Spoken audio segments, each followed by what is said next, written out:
Hey, it's TOKKI, and in this video, we'll be exploring Tokyo's vibrant ramen scene, trying a wide variety of the finest ramen Tokyo has to offer. Our mission is to discover the best ramen shops, trying one new perfected ramen bowl each day of our trip. Welcome to 7 Bowls of Ramen in 7 days in Tokyo.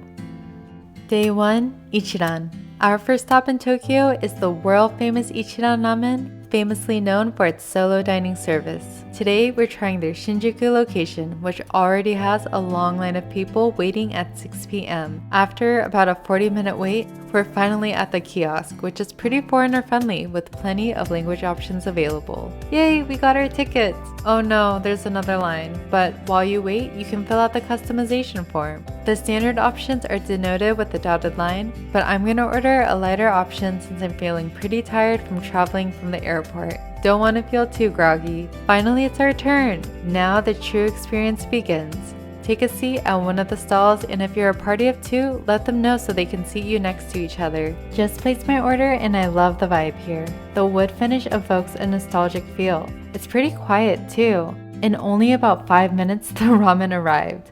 Ichiran's famous bowl of golden tonkotsu ramen. The broth here is extracted from 100% pork bones, which gives it a rich and creamy flavor. The first rule of trying ramen is always to taste the broth by itself first. I've been waiting for this moment.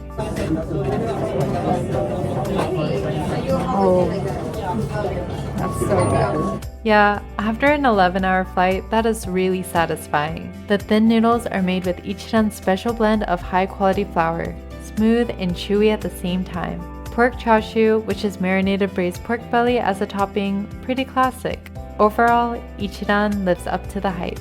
Day 2, Rokurinsha. Hidden in the labyrinth that is Tokyo Station, Rokurinsha can be found in Tokyo's famous ramen street. Even though Ramen Street houses 8 of Japan's top ramen shops, Rokurinsha is the only one that always has a line. If you don't mind eating at odd hours, come at 3:50 p.m. so you only have to wait 30 minutes in line. As soon as you enter the store, order your ramen at the machine. Grab your ticket and take a seat.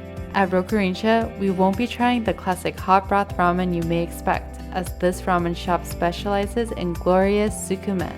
Tsukumen is Japanese dipping ramen. You get 2 bowls, a bowl of chewy, thick, cold wheat noodles paired with piping hot broth. The broth is made from pork and chicken bones, blended with baby sardines and bonito flakes. The noodles here are very heavy, like literally in weight. It's difficult to hold up with my chopsticks. Now to dunk the noodles. I'm making sure to really coat the noodles in the thick broth for maximum flavor. And wow, the flavors pack a punch. It makes sense why there's always such a long queue. I've never tasted anything like this before. I remember there were toppings in the broth when it came out. Seaweed, green onion, fish powder. All I can see now are the faint remnants of bamboo and chashu. The noodles also came with an egg. I know what to do with this. Gotta dunk it in the broth too. Oh my gosh, yeah, that's good. Thick and bouncy noodles in rich flavor bomb broth. Deep within a busy train station in Tokyo, it doesn't get much better than this. Day 3, Hosenka. A short walk away from Seibu Shinjuku Station, we've made it to Hosenka to try their famous shio red snapper ramen. I wonder if it's less crowded today because it's raining in Tokyo. I love the ambiance of this cozy ramen shop. There's only 1 row of bar seating that forms a U surrounding their open kitchen. I ordered their golden standard fish ramen, and the smell is intoxicating. It's my first time trying a broth made entirely from seafood, and I can't wait. Oh my gosh, this is ridiculously good. Oh my gosh, that's so good. The broth is made from slow simmering red snapper. It is so bright and clean while being deeply savory. The noodles are beautifully handcrafted, thin and served firm. Made with speckled wheat flour, it pairs with the broth perfectly. And for toppings, it looks like we have sliced sous vide pork chashu and a hard-to-split egg. Whoa, I was not expecting that vibrant yolk. Looks like there are a lot of customers who are ordering the ochazuke. Next time I'll have to come back and order it. But honestly, my soul is satisfied with Hosenka's glorious shio red snapper ramen. Day 4, Kamo to Negi. Tucked in an alley near Ameya Yokocho in Ueno is Kamo to Negi. This ramen shop has a unique queuing system. You first order your ramen before taking your place in line. Today's ramen is all about duck. Kamo to Negi's specialty. While in line, you have to specify which toppings to add to your ramen. I love how even the exterior of this ramen shop is duck themed. The atmosphere in this tight ramen shop is so cool. I think it's underneath the train track because every so often you can feel the rumbling from above you. I barely sat down and the ramen is already here. Today's menu, shoyu ramen with broth entirely made from duck. Oh my gosh, this bowl is glistening. And I love how generous with toppings they are. The duck really stands out in the broth. Bold, crisp, and slightly smoky.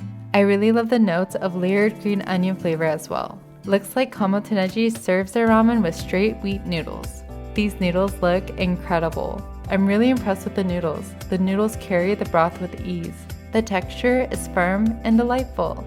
I've also heard their duck chashu is really popular. I can see why. The chashu is ridiculously tender. Charred green onion is a nice touch. I'm really glad I picked this one. Eating ramen while surrounded by the sound of train tracks, it's a pretty amazing experience. Day 5, Afuri. Shopping in Harajuku today, so the perfect excuse to drop by Afuri. At Afuri, we'll be trying their yuzu shio ramen. A quick order at the kiosk and we're ready to take our seats. The kitchen is lively, and all the chefs are executing ramen orders with increased precision and speed. Afuri is known for their lighter broths, while not compromising on flavors. And here it is, the yuzu shio ramen, and it is absolutely stunning. The broth is made with chicken and it has a unique citrus scent that comes from shredded yuzu. It's a hot summer day, so this ramen is extra inviting. The noodles here are pretty classic, long, flour-based noodles like I'm used to. I'm so ready to eat. The ramen is bright. Eating this makes me feel revitalized. The egg is marinated and the ramen is topped with the classic giant chashu. I was also surprised to learn that Afuri serves vegan ramen as well. Introducing Afuri's Rainbow Ramen. Broth made entirely from seasonal vegetables. This ramen broth is really good, and I highly recommend it even if you're not on a vegan diet. Whether you love veggies or meat, there's ramen for everyone at Afuri. Day 6, Menya Kaijin. On the second floor of a building 1 minute walking distance from the south exit of Shinjuku Station is Menya Kaijin. Menya Kaijin opens 11 to 3 p.m. for lunch and then takes a quick break before reopening their doors at 4:30 p.m. I think we're the first ones in. ここに座ってもいいですか? いいですよ。何名様、2名様ですか? はい. Just took a seat and love the unique rustic charm of the shop. There's no ticket vending machine here, so we're ordering the chicken and seafood shio ramen directly from the menu.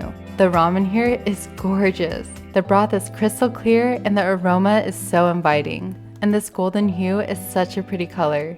The broth is mild, yet still has delicate notes of umami. It almost reminds me of the broth from wonton soup. It's pretty distinct from other ramens I've had so far. The noodles are so unique, medium thickness, and seem to be less firm and slightly wavy. The ramen is also topped with 1 pork and 1 shrimp meatball.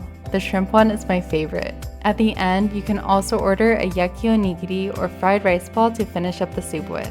The ramen itself, though, is wonderfully filling. Day 7, Hayashida. We've saved a special ramen experience for the finale of our 7-day ramen adventure. Checking out Hayashida, a local hotspot near Shinjuku Kabukicho. The ambiance here is pretty unique. It absolutely feels like a sauna in here. There's 1 line of ramen bar seating, which is great because you'll have a guaranteed view of ramen chefs assembling the ramen right in front of you. We're here today for their famous nodoguro or blackthroat sea perch fish ramen. Unfortunately, they only had a limited number of bowls available per day and it's completely sold out. That's okay though, as their signature shoyu chicken and duck ramen is widely acclaimed too. It's bittersweet, but let's continue with our final bowl of ramen. It's really hot in here, burning up, but I'm so excited to try this ramen still. This is our final bowl here in Tokyo, and it's been a good 7 days of ramen, so cheers to one final itadakimasu.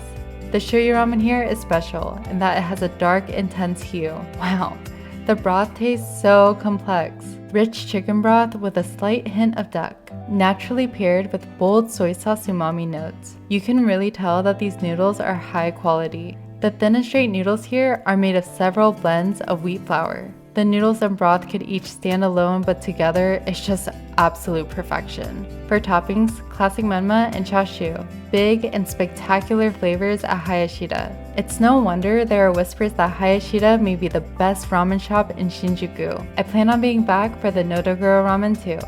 And with that, our ramen journey has come to an end. Thanks for joining us as we ate our way through 7 incredible ramen shops in our short 7-day trip to Tokyo. As always, please like and subscribe for more Japan content, and thank you so much for supporting our channel. Let me know in the comments below which ramen you think would be your favorite. With love, TOKKI.